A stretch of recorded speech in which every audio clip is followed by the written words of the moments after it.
Bom, aqui no estúdio a gente recebe a partir de agora a jornalista Lena Guimarães, comentarista e colunista política do Jornal Correio da Paraíba. Boa tarde, Lena, seja bem-vinda. Boa tarde, Hermes. Boa tarde a todos que nos acompanham. Bom, o PSB, como a gente já viu aí no primeiro e segundo bloco, já encaminhou sua chapa majoritária. Falta apenas uma vaga e essa vaga de vice parece que vai necessitar de muita negociação para fechar. Mas não é só o PSB, né? Os outros partidos também têm vagas em disputas. Pois é, Hermes, esse quadro, esse cenário que se apresenta hoje dos partidos, né, de aliança, de possíveis alianças de partidos, né, eles podem mudar completamente até domingo, né, porque esses acordos só ficam realmente irreversíveis depois de aprovados nas convenções partidárias e registrados pela Justiça Eleitoral. Enquanto a convenção não é realizada, os partidos estão sempre buscando, olhando e buscando uma oportunidade melhor para porque ter um desempenho melhor nas eleições, né?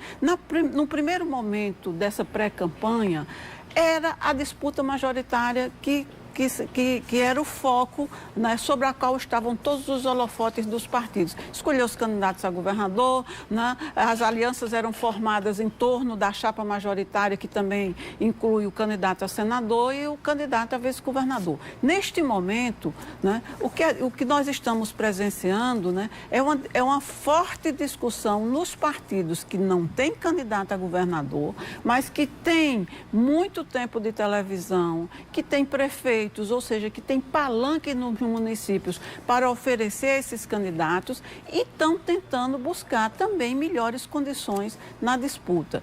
Se você considerar que dos 12 deputados federais, né, 10 comandam seu próprio partido, né? Então dá para a gente entender que esses dirigentes partidários estão buscando realmente condições melhores para a disputa a cargos proporcional. E também por um outro motivo, não é só porque a reeleição deles está em jogo, não. É porque a partir do próximo ano, a partir de janeiro de 2019, passa a valer a cláusula de desempenho, né, que foi introduzida na legislação eleitoral. Por essa cláusula, os partidos só terão acesso a dinheiro público, que é o fundo partidário, aquele que financia o funcionamento dos partidos, e o fundo de campanha, que vai bancar as campanhas eleitorais, e também a tempo de propaganda no rádio e na TV, tanto para divulgar as ideias do partido como nos anos eleitorais, se atingir um mínimo de votos no país. E nesta eleição de 2018, estão sendo exigidos 1,5% dos votos válidos do país para a Câmara Federal, ou que o partido eleja pelo menos 9 deputados federais em 9 estados da federação. Então, os partidos têm dinheiro para a campanha majoritária, mas tem mais dinheiro ainda para a eleição proporcional. Vão investir muito mais na eleição proporcional, porque a sobrevivência política deles vai depender da eleição proporcional, não é? E se eleitos, eles podem ir para onde quiserem, né? Os partidos aí, a forma como eles se posicionam no Congresso Nacional e na Assembleia Legislativa, mostram que quando eles conquistam o mandato, é o poder do mandato que faz a diferença para o partido, não é na campanha eleitoral. Então, muita coisa pode acontecer. As conversas, segundo as informações de bastidores, estão ocorrendo até durante a madrugada. Com certeza. Né? Tem muito sigilo pedido, mas muitos partidos importantes estão conversando. Por exemplo, da base do governo, né, tem pelo menos 3 partidos que podem surpreender, né, até domingo. Da base da oposição também tem pelo menos mais 2 partidos que também podem surpreender, né, e ir para o governo. Né? Então, até domingo, as conversas vão acontecer e o que eles buscam é justamente isso. Onde eu tenho a melhor chance de eleger o maior número possível de representantes para o Congresso Nacional. Segundo ponto, né, é a disputa para o governo do Estado, porque aí só 4 grandes partidos estão nela nesse momento e esse número pode ser reduzido até o final de semana. Até o final de semana, né, Helena? Então a gente pode contar aí que pode ter uma grande surpresa nessa balança, pode ser que um agrupamento pule para o lado da balança e faça essa diferença surpreendendo todo mundo nessa reta final de convenções. Exato. Você veja uma coisa, o PSB do governador Ricardo Coutinho, desde o começo do ano, tenta atrair uma força nova, ampliar suas forças, já é um bloco poderoso. Isso. Né? E tenta ampliar suas forças. Primeiro tentou atrair na época ainda o PMDB, o senador Raimundo Lira ainda estava lá no MDB, né? Mas Lira deixou o MDB e depois desistiu da campanha. Quando o prefeito Luciano Cartacho desistiu de disputar o governo do estado, houve acenos para que eles fossem compor, né, esse bloco, indicando, quem sabe, um candidato a senador. Depois o PP, né? E assim por diante. E também na oposição está fazendo a mesma coisa, está olhando para o lado de lá, né, e dizendo, olha, vocês estão bem acomodados aí, né? Esse discurso que o governador Ricardo Coutinho inaugurou hoje, né, vai permitir que os partidos como o DEM, o PRB, que votaram pelo impeachment da ex-presidente Dilma, continuem nesse bloco, porque o governador disse, olha, os bonzinhos, né, somos nós, os de esquerda, e os mauzinhos estão lá do outro lado, que são os golpistas. Que estão, né, contra o projeto do ex-presidente Lula, que continua preso. Isso. Então, quem é golpista? Quem votou?